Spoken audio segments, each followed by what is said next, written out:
In 1977, when Ramtha first appeared to her, Cayce knew nothing about spiritual movements, apart from religion and the Bible.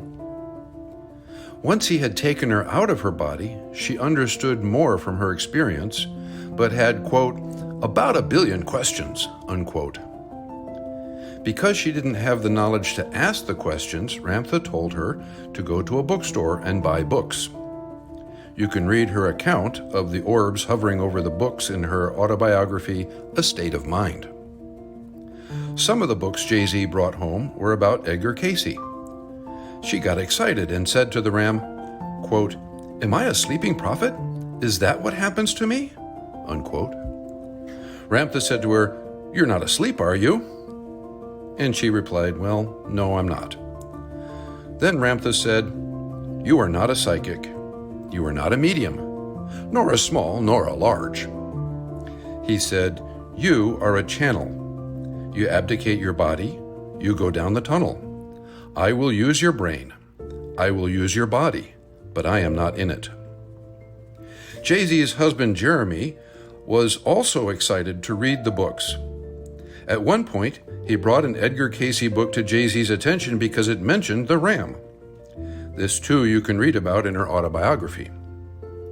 The particular passage, provided courtesy of the Edgar Cayce Foundation, is from a reading labeled 364-3 and is about the continent and inhabitants of Atlantis.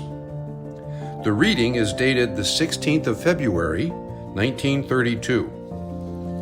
Paragraph 5 of that chapter begins, "In the period, then some 98,000 years before the entry of Ram into India, there lived in this land of Atlantis one Emilius," and it continues on from there.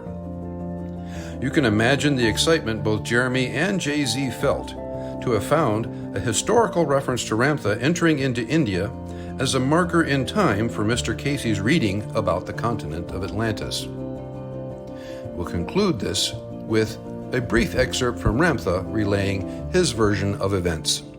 One day I was sitting on the rock and we were camped in the northeast side of the Indus River to the far north of India.